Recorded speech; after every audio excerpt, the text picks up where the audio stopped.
मी प्रभूचे मनापासून आभार मानतो की तो आमच्या बरोबर आहे. आमेन.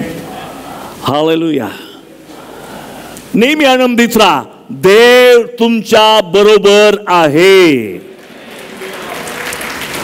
तो कधी तुम्हाला सोडणार नाही. तुम्ही म्हणाल की मी असं केलंय, आता मला देव सोडील काय?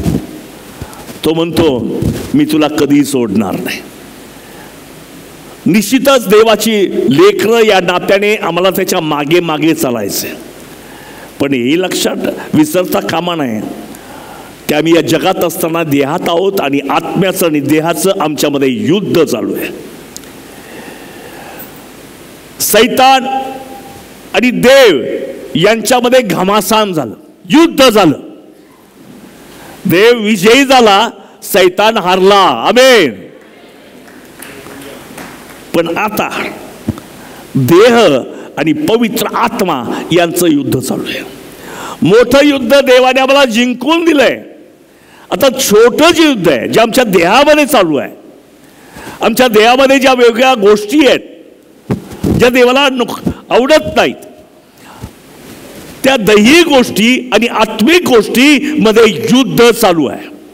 आणि लक्षात ठेवा, या शेवटच्या काळामध्ये सैतान वचन टिल्ट करतो, टिल्ट असं पिरगळतो आणि लोकांना खरं वाटेल असंच सांगतो. मला माहिती की सैतान हवेशी बोलताना खरं बोलला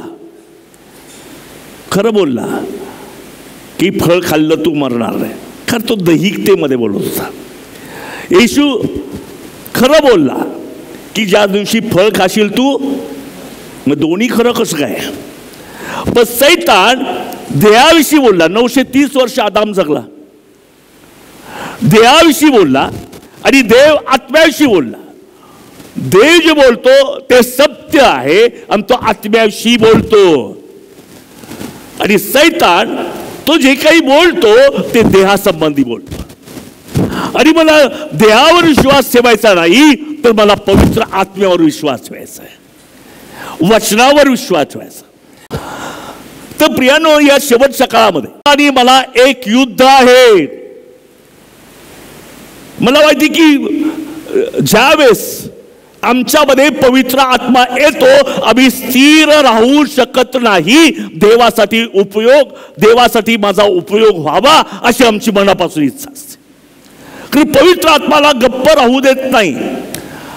पवित्र आत्मा आमच्यामध्ये कार्य करतो आणि तो आम्हाला देवाच्या मार्गामध्ये, देवाच्या इच्छेमध्ये, देवाचा प्लॅन आहे तो सक्सेसफुल करण्यासाठी आमचा उपयोग करतो. Praise the Lord. प्रियानो, सैतान फार धूर्त आहे. तो तुमच्या माझ्यावर काही प्रेम करत नाही. त्याने किती दाखवू दे आमच्यावर प्रेम करतोय, पण सैतान मनुष्यावर कधी प्रेम करू शकत नाही. परंतु तो मात्र प्रेम करून असे हल्ले करतो की जो तुमच्या माझ्यामध्ये देवाचा जो प्लॅन आहे त्याची नासधूस करावी, नष्ट करावं. महत्वाची गोष्ट आहे की तुमच्यामध्ये देवाचा प्लॅन आहे, माझ्यामध्ये देवाचा प्लॅन आहे. आणि हा प्लॅन सक्सेसफुल होऊ नये म्हणून सैतान आमच्यावर वेगवेगळ्या प्रकारचे हल्ले करतो. तो आमच्याशी काहीतरी चुकीचं बोलतो, शिकवतो. तो आम्हाला देवापासून दूर नेतो. आणि म्हणून जे दुष्टात्मा आहे किंवा सैतान आहे त्याच्या कुयुक्त्या काय आहे ते मला समजून घेतल्या पाहिजे. लोक काय प्राप्त करता, हे वीकनेस आहे, अशक्तपण आहे. पण मला सांगू द्या की प्राप्त करणं लोकांच्या दृष्टिकोनातून अशक्त असेल. तलवार वापरली ना लोकांना अरे काय शूर आहेत. पण जे लोक प्रार्थना करतात ना ते या जगातल्या प्रत्येक व्यक्तीपेक्षा पराक्रमी मनुष्य आहे. आमेन. जे प्रार्थनेनं मागतात, हालेलुया, देवावर विश्वास ठेवतात, प्रार्थना करतात, ते आपल्या ज्ञानावर विश्वास ठेवत नाही, आपल्या पैशावर विश्वास ठेवत नाही, आपल्या मदतीचा जो व्यक्ती आहे त्याच्यावर विश्वास ठेवत नाही. त्याचा भरोसा देवावर आहे. तिथे प्रियानो, आपण बसूयात. सैतान आणि पिता यांनी युद्ध केलं आणि ते युद्ध त्याने वधस्तंभावर जिंकलं. आता जे युद्ध आहे सैतानी देवामध्ये नाही, देव तर केव्हा जिंकला आणि सैतान हारला, त्याला काहीच किंमत नाही. त्याला त्याची आठवण करू नका, कारण त्या हारलेला आहे, त्याची काही काळजी करू नका. काही लोक म्हणतात सैतान इथं काम करतो, तिथं काम करतो, आमच्या घरी काम करतो, कामावर काम करतो. अहो नाहीच करू शकत, तो हारलेला आहे. पण युद्ध मात्र वेगळं आहे. तुमचा देह आणि पवित्र आत्मा याच्यामध्ये युद्ध आहे. म्हणून आत्म्याच्या प्रेरणेला देहाची वासना नाही. Hallelujah, praise God. हे युद्ध आहे.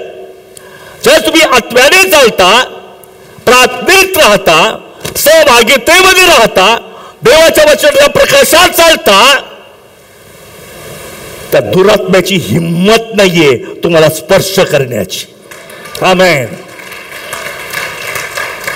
तो म्हणतो नाही का, तुमचं युद्ध रक्तामांसावर नव्हे, सत्ता अधिकार आकाशातल्या दुरात्मा समोर तुमचं युद्ध. तर प्रियानो, सैतान हारला, त्यामुळे तिचं नाव तिथं घेतलेलं नाही, तो हारलेला आहे. सत्ता अधिकार दुरात्मे. आता ज्यावेळेस सैतानाला खाली टाकण्यात आलं, तो एकटाच नाही आला. येताना 1/3 देवदूत खाली घेऊन आला. आता तो सैतान हारला, बिचारे 1/3 दिवशी आपले तडफडतात इकडे तिकडे. याला काम कर, याच्यामध्ये काम कर, त्याच्यामध्ये काम कर, त्याला निराश कर, त्याला भीती दाखव. काय काय वेळेस दुरात्मे जे आहे ना, फार हुशार आहे. ते कोणाचंही रूप धारण करतात. जसं सापाचं रूप सैतानाने धारण केलं होतं की नाही. मग आमचे लोक फार फार बठ्ठ आहे. तो हो आमच्या व्यक्तीनं ती बाई मेली ना, ती झाडाखाली दिसली नाही दिसली. ते दुरात्मे खाली टाकलेत ना, त्या बाईचं रूप त्याने घेतलेलं आहे आणि तुम्हाला भीती दाखवत आहे. कारण एकदा भीती दाखवली की तुमच्यामध्ये कार्य करायला सैतानाला आनंद वाटतो, इझी होतो.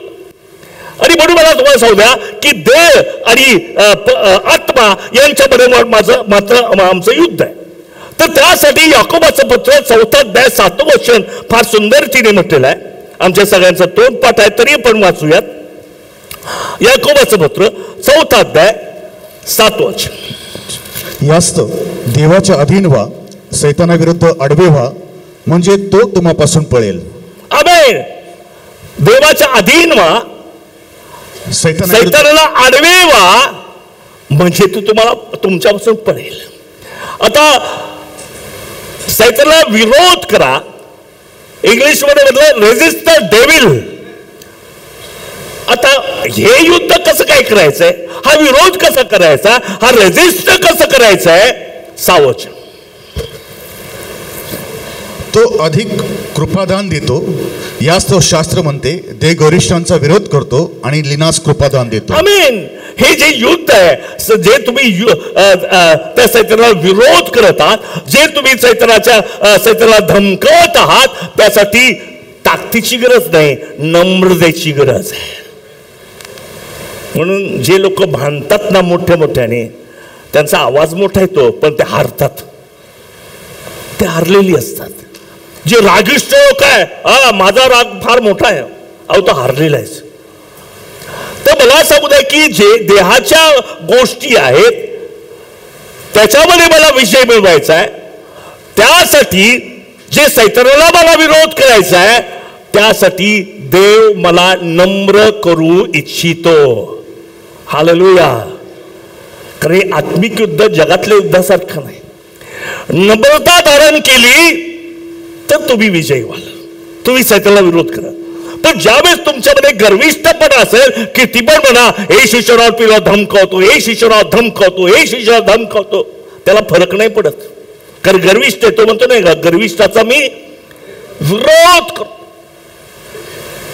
नम्रावर कृपा करते. आणि दुसरी महत्वाची गोष्ट आहे की ज्यावेळेस मी सैतानाला विरोध करण्यासाठी देवामध्ये मी नम्र होतो, आणि नम्र होण्यासाठी देव मला कृपा पुरवतो.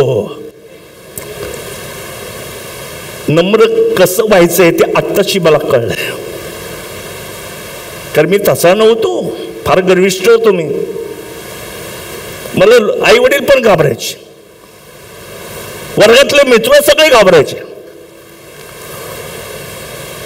मला फार कठीण होतं नम्र व्हायला, खरंच कठीण होतं. आणि तुम्हाला पण असेल, नाही म्हणू नका, आहेच. नम्र होण्यासाठी, नम्र होणं ही तुमची कुवत नाही, देवाची कृपा आहे. एखादा मनुष्य नम्र तसाच नाही होतो, त्याला देवाची कृपा लागते. कारण आमच्यामध्ये जन्मता नम्रपणाच नाही. विरोधाची, लोकांना नावं ठेवायची, जजमेंट करण्याची, एखाद्याला हाणून पाडण्याची, एखाद्याला विरोध करण्याची, ही आमचं नेचर आहे, हा आमचा स्वभाव आहे. म्हणून सहजासहजी मी नम्र नाही होऊ शकत. अहो, सुरुवातीला कितीतरी वेळा मी रागिष्ट होतो, त्यामुळे मला लगेच जाणवायचं की मी रागिष्ट आहे. मी नम्र व्हायचा प्रयत्न करतो, पण ते तेवढं साधं नाहीये, तितकं सोपं नाहीये. आणि असं काय घडतं की ते नम्र व्हायचं मी विसरूनच जातो, लगेच पुन्हा गर्विष्ठ. हालेलुया. तर हे सोपं नाहीये, याला देवाची कृपा लागते, याला देवाची दया लागते. म्हणून त्या ठिकाणी असं म्हटलेलं आहे की त्या सैतानाला विरोध करण्यासाठी तुम्ही देवाच्या अधीन व्हा, आणि अधीन होण्याच्या आधी ते युद्ध कसं जिंकणार आहात, ते नम्रतेने जिंकणार आहात, गर्विष्ठपणाने नव्हे. हालेलुया. आणि म्हणून आज मला देवाजवळ कृपा मागायची, देवा माझ्यातला गर्विष्ठपणा काढून टाक. किती लोकांजवळ गर्विष्ठपणा आहे, जरा हात वर करूयात. मी सगळ्यात उंच करतो, आम्ही सगळे गर्विष्ठ आहेत. कधी दिसण्याचा गर्व, कधी ज्ञानाचा गर्व, कधी काळी मी SSCत पहिला आलो होतो, माझ्या त्याचाही गर्व मला अजूनपर्यंत होतो. गेली किती वर्ष झाले त्याला. आम्ही गर्विष्ठ आहे. म्हणून मला कृपा पाहिजे, मला दया पाहिजे. हालेलुया. काही लोकांना पैशाचा गर्व आहे, काही लोकांना प्रसिद्धीचा गर्व आहे, काही लोकांना आपण चलाक असल्याचा गर्व आहे. पण मला सांगू द्या, जो देव गर्विष्ठांचा विरोध करतो आणि नम्रावर तो कृपा करतो, नम्र लोकांवर तो दया करतो. म्हणून नम्र होणं ही माझ्या बसकी बात नाहीये, नम्रपणा मला देवाच्या कृपेमुळे प्राप्त होतो. आमेन. हालेलुया. Praise the Lord. आपण प्राप्त डोळे झाकूयात. हालेलुया. Praise the Lord. स्वर्गीय प्रेमपिता धन्यवाद देतो. आम्ही आमची प्रकृती जाणतो, तू पण जाणतोस आम्हाला. आम्ही किती मोठ्या मोठ्या गप्पा किंवा फुसारकी मारली असली तर आमची असलियत काय ते तुला माहित आहे माझ्या देवा. तो हे जे युद्ध आहे आम्ही जगामध्ये जगत आहोत, देहाच्या आत्म्याविरुद्ध, या युद्धामध्ये पराजित ते लोक होतात जे गर्विष्ठ आहेत, परंतु विजयी ते लोक होतात की कृपेनं नम्रतेच्या द्वारे ते जगत आहेत. नम्रता त्यांच्यामध्ये. मी विनंती करतो प्रभू, नम्र असणं हे आमचं नेचर नाही, हा आमचा स्वभाव नाही. तुझ्या कृपेमुळे मला नम्र कर, मला रिक्त कर. मला माझ्या जीवनात अशा काही गोष्टी आहेत की ते तुला आवडत नाहीत, त्याच्याशी लढण्यासाठी मला कृपा दे. संत बोलतो मी माझ्या विरुद्धच लढत आहे, मी अंदाजपणाची युद्ध करत नाही, माझ्या शरीराला मी बुकलतो.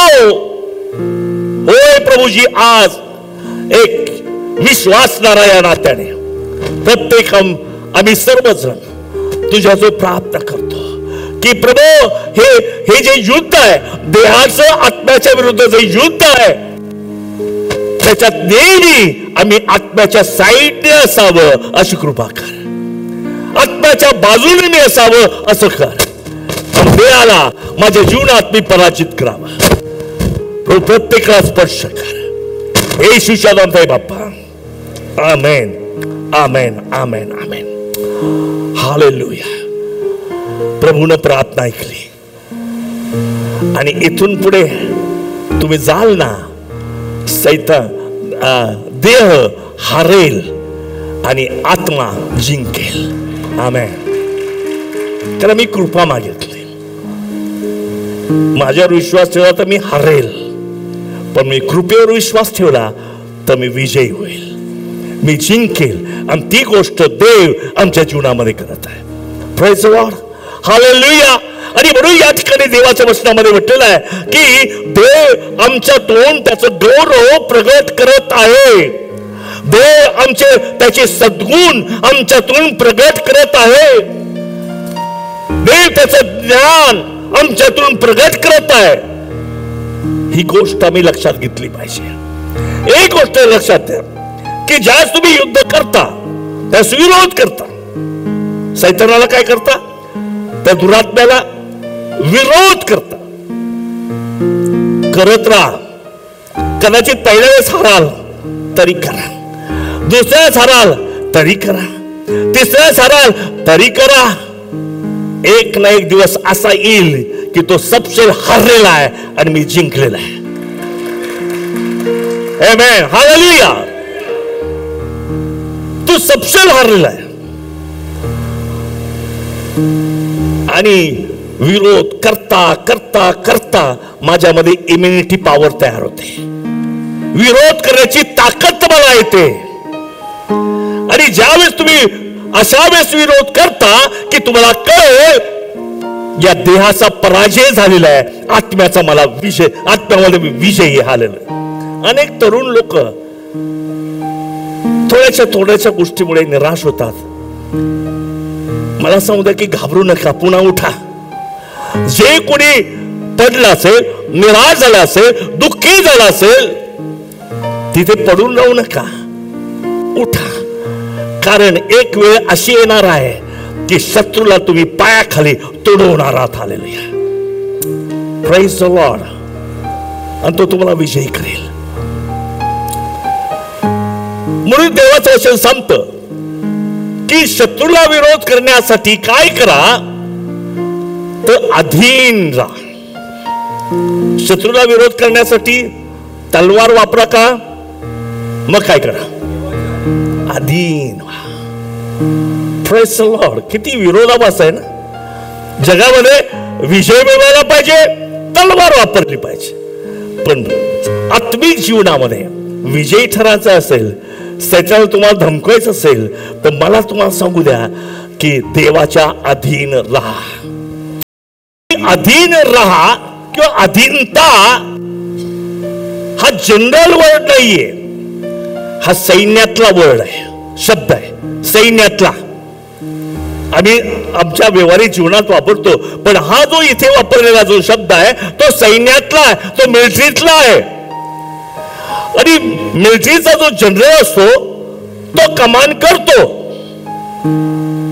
दुसरी गोष्ट, महत्वाची गोष्ट, प्रत्येक जे रेजिमेंट्स असतात किंवा रँक असतात ते आपापल्या जागेवर जिथं त्याने नेमून दिलंय तिथेच ते थांबतात. आणि मग तो जो जनरल आहे तो कमांड करतो. आणि ज्यावेळेस कमांड करतो त्यावेळेस हे लोक गप्पा मारतात का? सैन्यातले लोक एक एस सर काय म्हणतात? S sir. म्हणजे अनकंडिशनल तयार आहे. तू बोल, मी अनुसरतो. तसं ज्यावेळेस देव तुम्हाला कमांड करतो, तुमचं गाऱ्याने सांगू नका, नुसतं म्हणा एस सर, आणि शत्रूचा पराभव होतो. नाही तर पुष्कळ गाराणे आहेत, पुष्कळ कंप्लेंट आहेत, पुष्कळ कुरकुर आहेत, पुष्कळशा उणीवा आहेत. तो कमांड करतो आणि आम्ही प्रॉब्लेम सांगतो. हा मिलिटरीचा शब्द आहे. तो कमांड करतो आणि प्रॉब्लेम सांगतो. मी कुरकुर करतो, मी निंदा करतो, मी निगेटिव्ह बोलतो. कधी जिंकणार नाही. पण ज्यावेळेस जनरल कमांड करतो, म्हणा एस सर, तुम्ही जिंकणार आहात. का जिंकणार आहात? कारण तुमचा कॅप्टन प्रभू येशू ख्रिस्त आहे. आमेन. तुमचा मास्टर, तुमचा धनी मनुष्य नाही, तो देव आहे.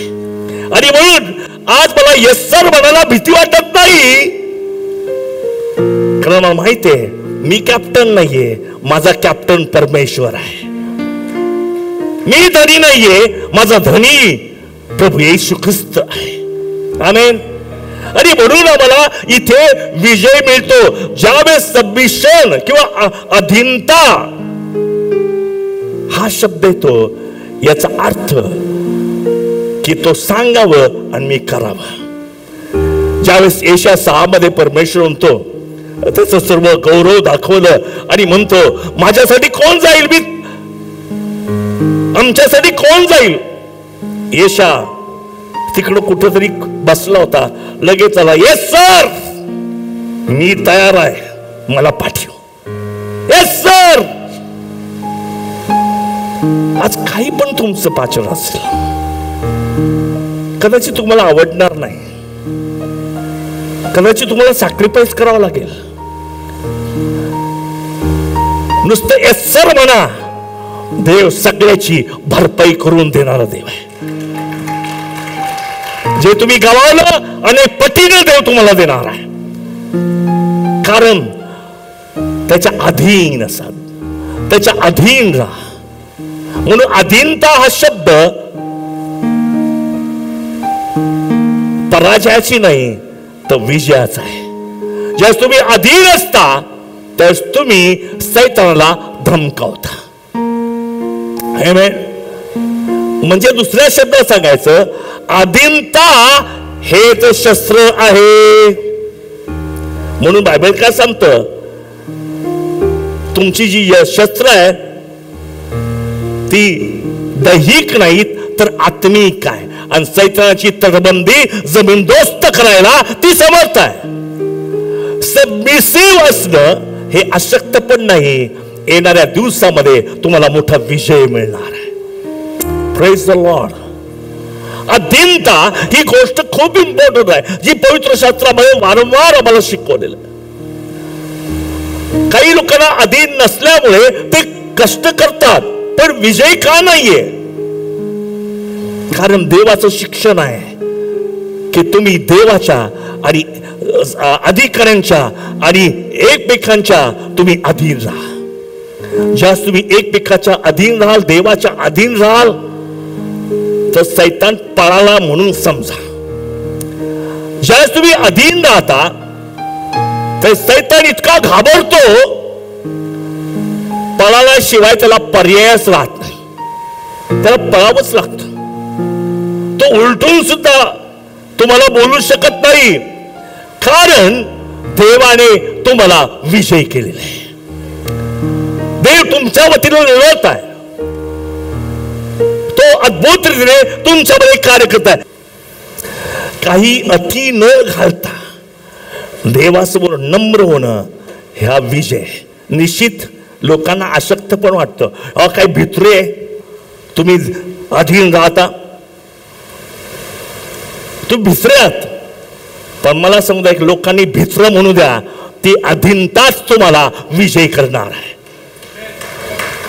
तरी शस्त्र आहे, देवाने दिलेलं आहे. म्हणून नेहमी एकमेकाच्या अधीन राहा.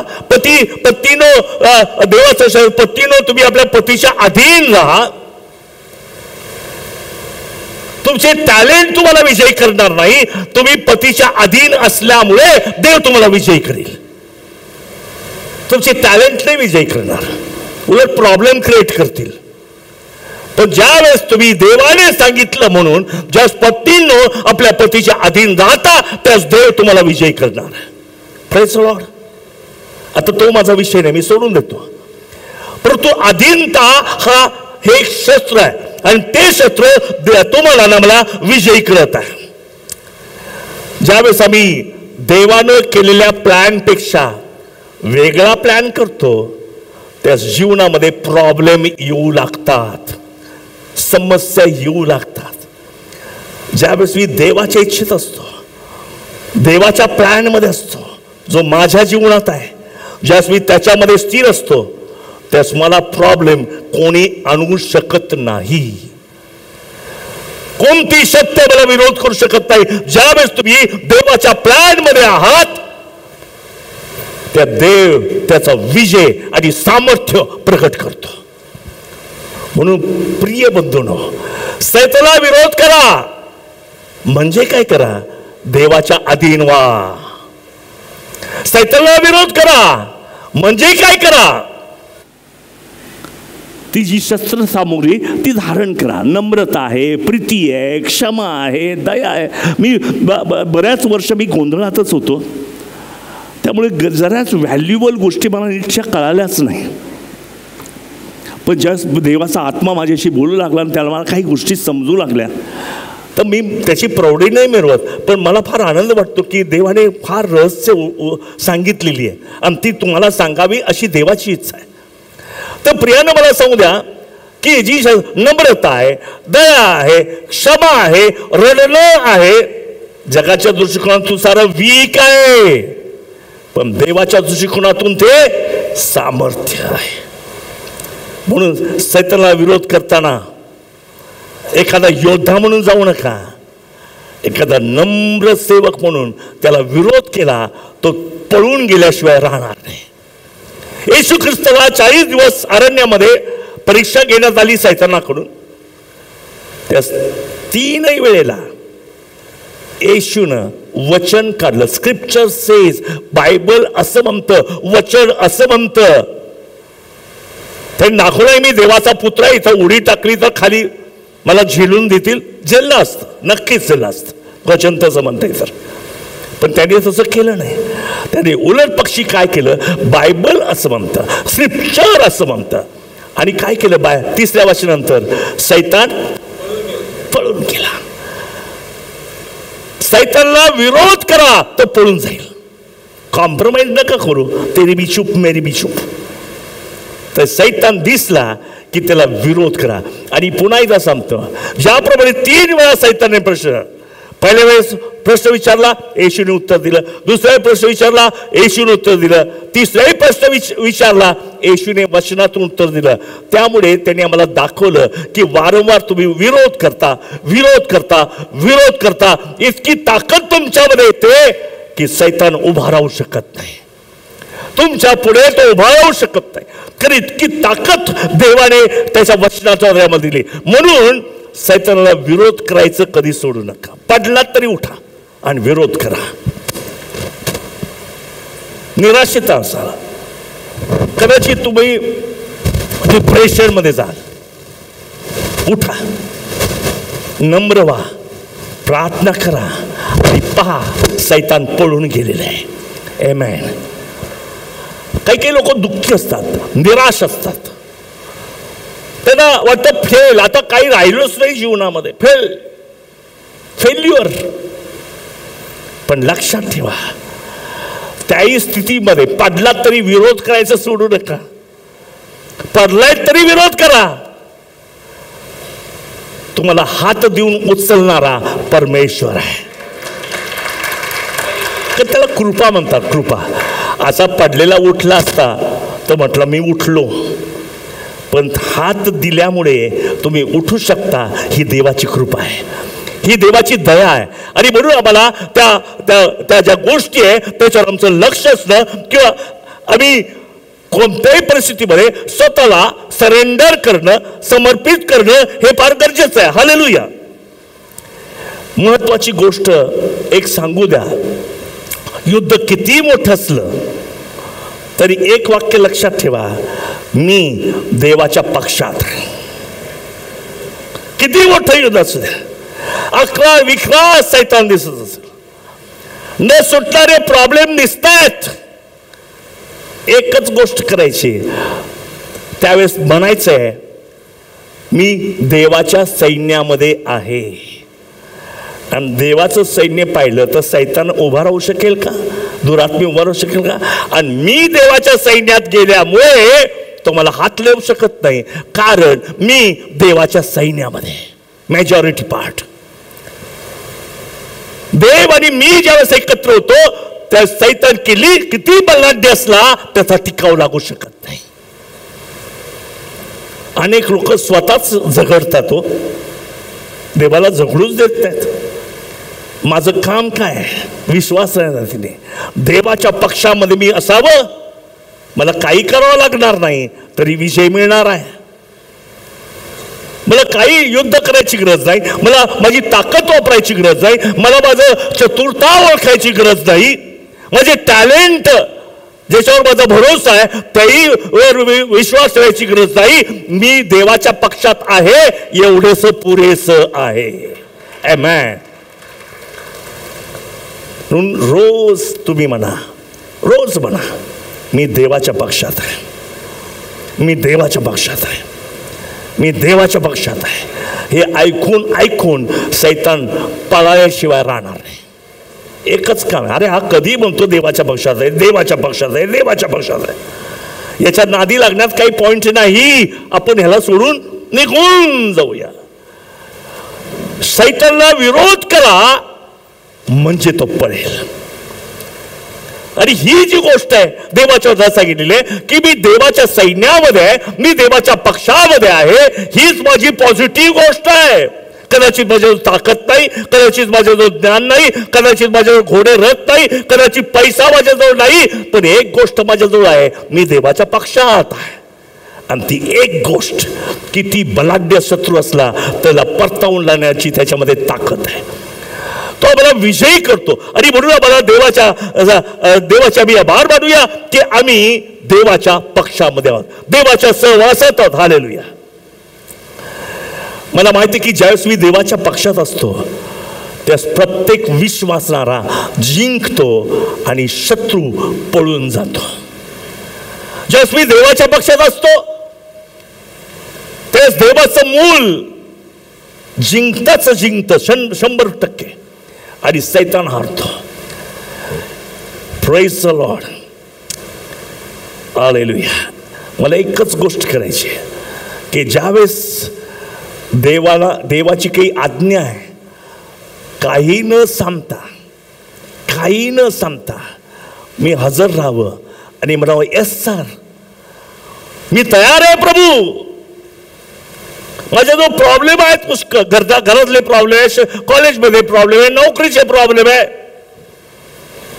पण तरी असले तरी प्रभू सांगतो yes sir.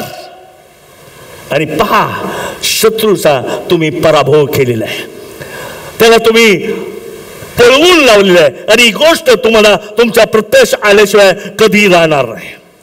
Praise the Lord.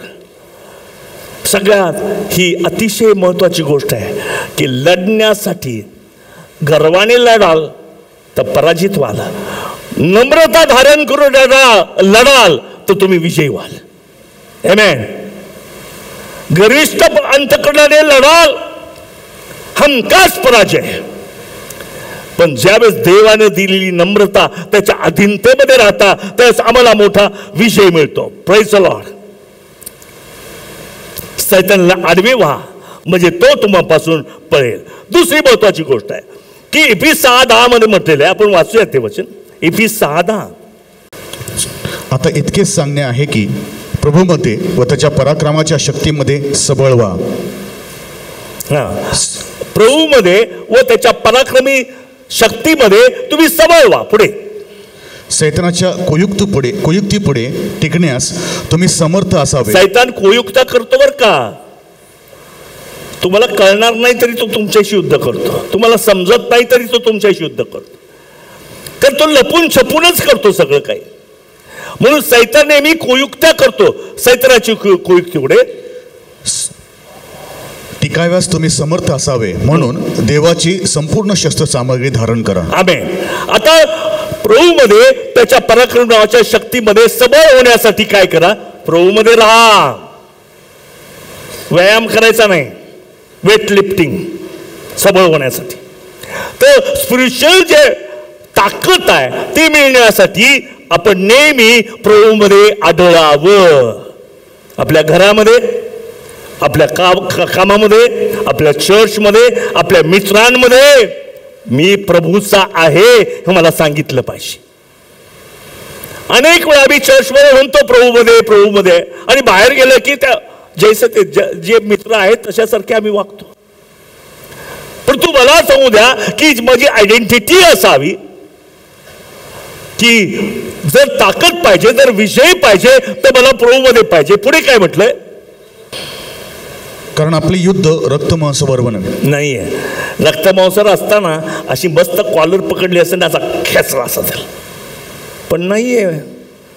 तो कुठे मला कळतच नाही. आहे शत्रू, इकडे का तिकडे का तिकडे का तिकडे का तिकडे बसलाय. कधी कधी इकडे पण बसतो, दिसत नाही, पण तो आमचा शत्रू आहे. तुमचं युद्ध रक्तामांसावर नव्हे तर सत्ता, अधिकार. पुढे यास्तव तुम्ही वाईट दिवशी विरोध करायला व सर्व काही केल्यावर टिकून राहायला समर्थ असावे, म्हणून देवाची संपूर्ण शस्त्र सामग्री घ्या. आमेन. आता जर तुम्हाला सामर्थ्यशाली बनायचंय, जर तुम्हाला विजयी बनायचंय, शत्रू समोर टिकाव धरायचा आहे, तर काय करा? शस्त्र सामग्री धारण करा. आणि शस्त्र सामोरी काय? तुमचं तारण हे तुमचं शस्त्र आहे. हॅलो, किती लोकांचं तारण झालंय? आमेन. तुमच्याजवळ शस्त्र आहे. म्हणून आमची शस्त्र जगातल्यासारखी नाही, देवाने दिलेली शस्त्र आहे. तो तारण हे तुमचं शस्त्र आहे. पुढे यास्तव सत्याने आपली कंबर बांध. सत्याने कमर बांधा. बेल्ट. बेल्ट. आता मी इथं जर आता उभं राहण्यापूर्वी, आता पूर्वीचे लोक कसेही कपडे घालायचे, आता मात्र चांगले राहतात. शर्ट पॅन्ट, इन शर्ट वगैरे, बेल्ट. जस्ट मी इथे उभं राहिलो, बेल्ट नसेल, तुमच्या सगळ्यांचं लक्ष माझ्या कमरेकडे. बेल्ट नाही घातला, बेल्ट नाही घातला. सत्य हा तुमचा बेल्ट आहे. याचा अर्थ काय? बेल्ट काय? युद्धाला तयार आहात.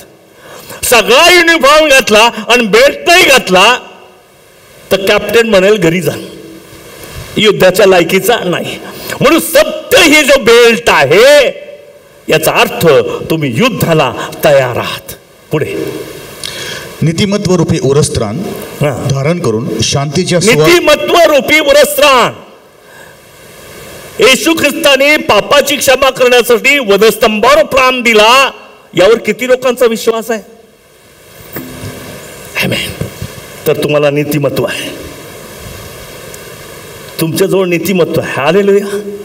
जर तुम्ही विश्वास ठेवता, सर्व जगाच्या पापासाठी वधस्तंभावर त्याने आपला प्राण दिला, त्याने आपलं रक्त सांडलं, यावर जो कोणी विश्वास ठेवतो त्याला नीतिमत्व आहे. आणि जर कोणी म्हणतो मी विश्वास ठेवतो, तर त्याने हा विश्वास ठेवला पाहिजे की मला नीतिमत्व आहे. आणि ज्याच्याजवळ नीतिमत्व आहे हे शस्त्र आहे. आमेन. हालेलुया. नीतिमत्व ज्याच्याजवळ आहे. किती किती लोकांजवळ नीतिमत्व आहे? हात वर करा. आमेन. तर मला सांगू द्या की तुमच्याजवळ शस्त्र आहे. सैतान या नीतिमत्वाच्या शस्त्राकडे पाहिल्यानंतर पळ काढणार आहे, तो घाबरणार आहे.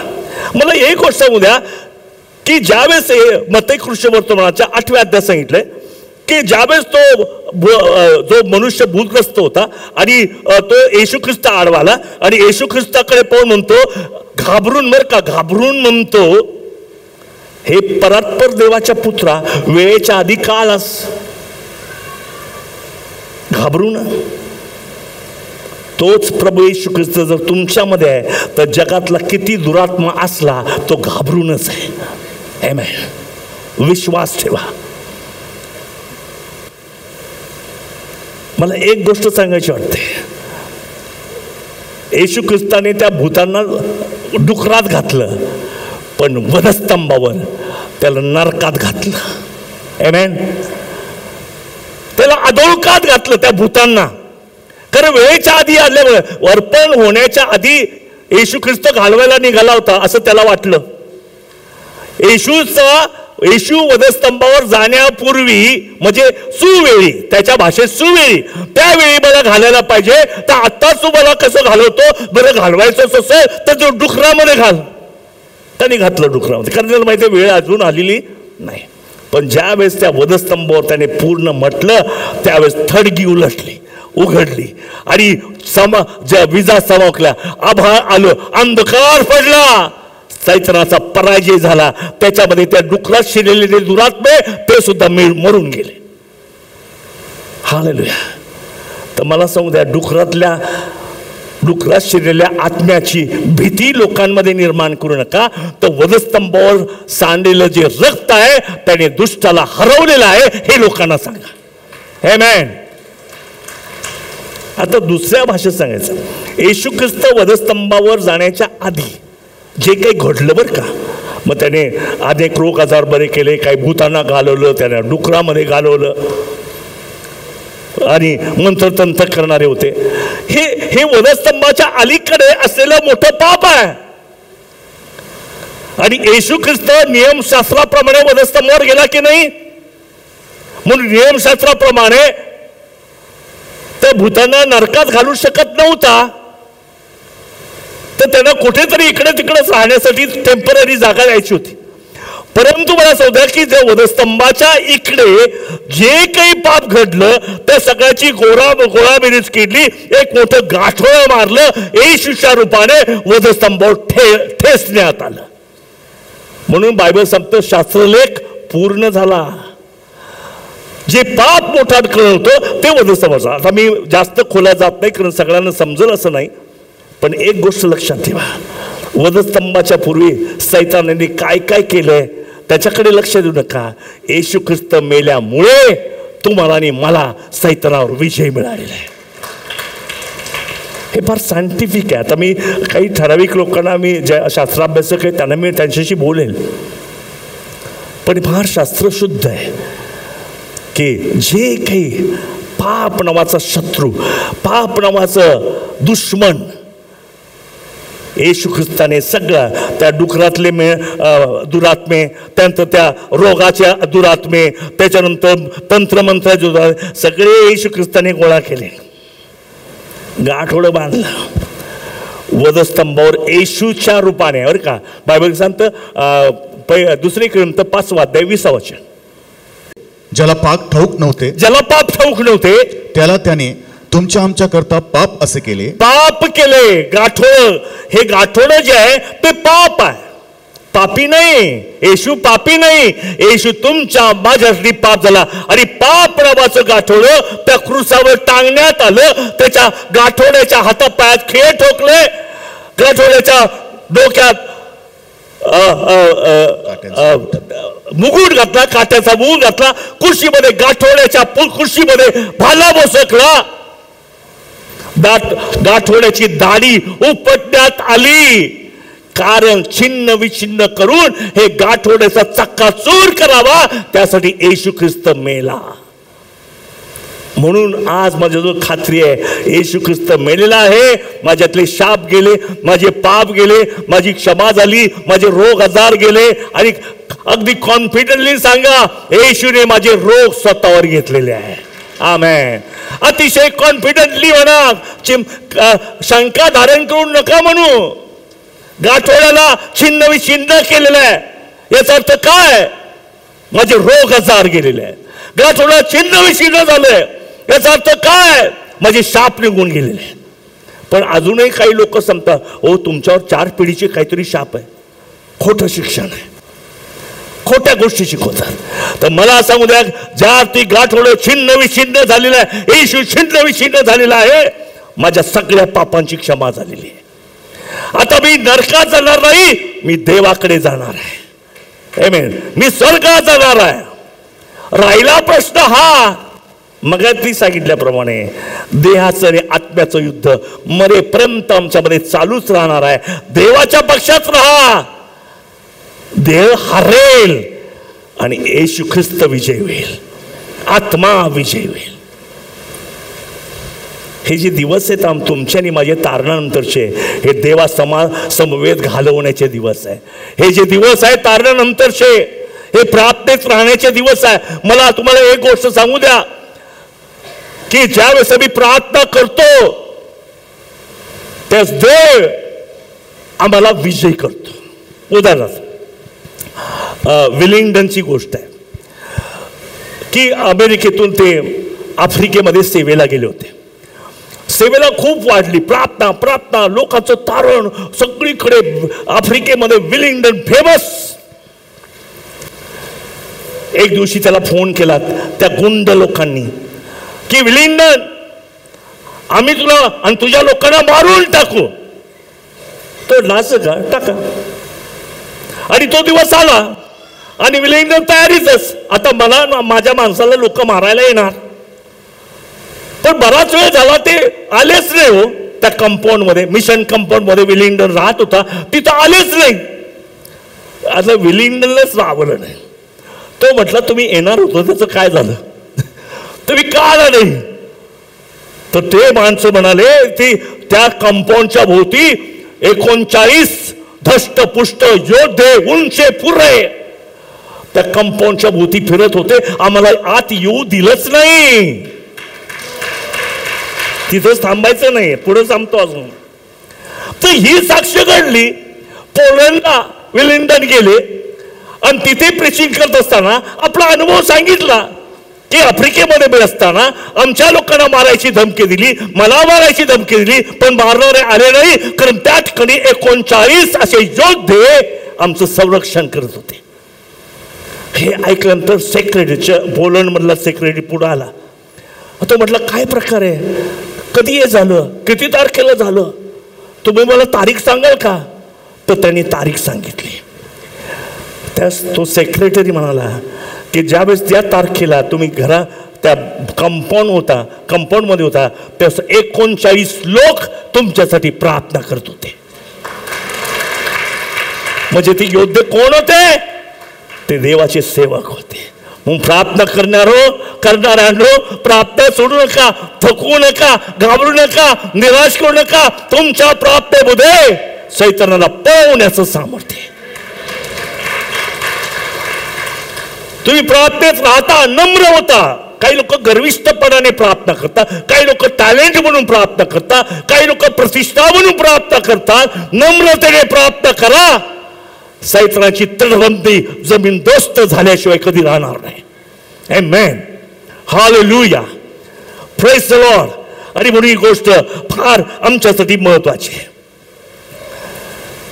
शैतानाला आपल्या जीवनात, आपल्या घरामध्ये प्रवेश नाही, कारण तुम्ही त्याला पळवलेलं आहे.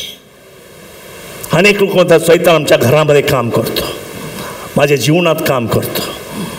तर मला सांगू द्या, तसं म्हणत बसू नका. हे सांगा मी देवाच्या आर्मीमध्ये आहे, मला भीती नाही, मला देवाने विजयी केलेला आहे.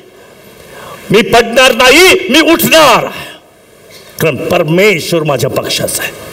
बायबल सांगतं धार्मिक 7 वेळा पडला तर प्रभू त्याला उठविल.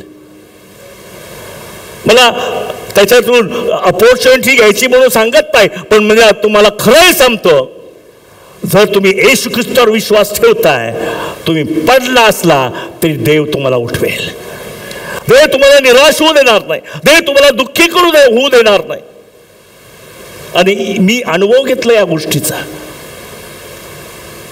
की ज्यावेळेस मी प्रार्थना करतो ना, विजय, काही दिवसापूर्वी माझा चेहरा जरा सुकला होता, पण आज मात्र खूप आनंदित आहे, कारण मला कळलंय मी देवाच्या पक्षात आहे.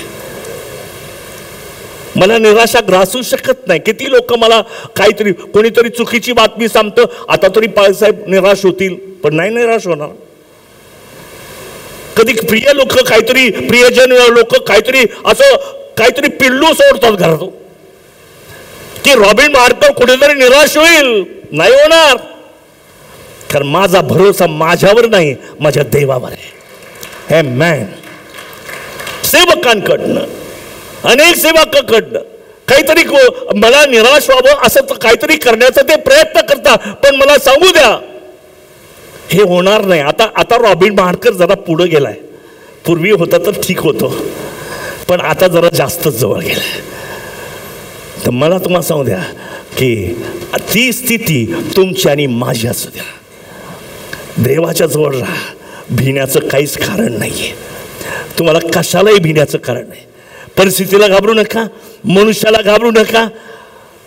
नोकरी संबंधी, पैशा संबंधी प्रॉब्लेम आहे, घाबरू नका, कारण तुम्ही देवाच्या आर्मीमध्ये आहात, देवाच्या सैन्यात तुम्ही दाखल आहात. आणि म्हणून देवाने तुम्हाला हा विजय दिलेला आहे. Praise the Lord, praise the Lord. नुसती शस्त्र सामग्री धारण करा. काय म्हणते एपिसोडमध्ये 6 आपण वाचलं की सर्व शस्त्र सामग्री धारण करा.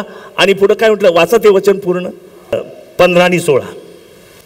शांतीच्या सुवार्तेने बनलेल्या सिद्धतेच्या पादुका पायात घालून आणि या सर्वांखेरीज जिच्या योगे त्या दुष्टाचे सर्व जळते बाण तुम्हाला विझवता येतील ती विश्वासरूपी ढाल धरून उभे राहा. कसे राहा?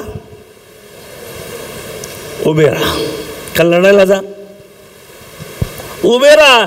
घाला सगळं, शिरस्त्राण घाला, उरस्त्राण घाला, काही सत्याचा कमरबंद बांधा, पायामध्ये जोडे घाला, विश्वासाची ढाल घ्या, वचनाची तलवार घ्या आणि युद्धाला नको जाऊ, नुसता उभा राहा. मोशेला म्हटला तू उभा राहा, मी समुद्र कसा दुभागतो मी तुला दाखवतो. आलेले तू उभा राहा, शस्त्र सामग्री धारण करून नाही, केवळ उभा राहा. येशूच्या नावामध्ये तुझं युद्ध परमेश्वर लढणार आहे. तुझ्या बाजूनं देव तुला तो विजयी करणार आहे. Praise the Lord. फक्त उभं राहू. तुम्हाला लढायला नाही सांगितलं तर माझ्यासारखं तर केव्हाच हारला असता. मी लढलो असतो तर मी पूर्वी फार अशक्त होतो, केव्हाच हारला असता. पण नाही मला लढवलं. पण आता तेव्हा सुद्धा तेव्हाची स्थिती आजही असती तरी मी किती अशक्त असला तरी मी सशक्त आहे, कारण मी देवाच्या आर्मीमध्ये आहे. Praise the Lord. मी देवाच्या सहवासात आहे, देवाच्या वचनामध्ये आहे, मी प्रार्थनेमध्ये आहे, मी देवाच्या जवळ आहे. म्हणून तिथं एक खूप सुंदर सांगितले पुढचं वचन, याकोबाचं पत्र याचा 4 अध्याय 8 वचन. देवाजवळ या म्हणजे तो तुम्हाजवळ येईल. आमेन. आता ही गोष्ट शस्त्र आहे. आता मोठा शत्रू आहे, तुमच्या विरोधात काम करतो. आता त्याला त्याच्याशी लढायचं आहे, पण ते बाजूला टाका, नका लढू. फक्त देवाजवळ जा, तुम्हाला विजय मिळणार आहे. सर्व भाव बहिणींना नम्रतापूर्वक सांगू द्या, तुमचा शत्रू किती मोठा असेल, तुमच्या घरात मोठे मोठे प्रॉब्लेम असतील, तुमच्या लेकरांचे प्रॉब्लेम असतील, तुमच्या सुनांचे प्रॉब्लेम असतील, तुमच्या नोकरीचे प्रॉब्लेम असतील, पैशाचे प्रॉब्लेम असतील, बाजूला टाका. फक्त प्रभूच्या पायाजवळ बसा, मोठा प्रॉब्लेम सुटलेला तुम्हाला दिसणार आहे. हालेलुया. मी हे वचन अगदी सत्यतेनुसार, म्हणून काही काही लोकांनी वचनाच्या फॅशन केलेलं, वेगवेगळ्या फॅशन केलं. पण मूळ काय सांगते की तुम्ही ख्रिस्तामध्ये राहा. नक्कीच तुम्ही रोगाला धमका, तुम्ही आजाराला धमका, तुम्ही सैतानाला धमका, तुम्ही डोंगर ढळवण्याची प्रार्थना करा. पण मेन गोष्ट आहे देवाच्या जवळ राहा, देवाच्या सहवासात राहा, देवाच्या अधीन व्हा, नम्र व्हा, शस्त्र सामग्री धारण करून उभे राहा. हे सगळे आता मी सांगितलेले शत्रू आहेत ना, ते सगळे पळायला लागतील. हालेलुया. एकाचाही मागमूस राहणार नाही. देव तुमच्यावर कृपा करो.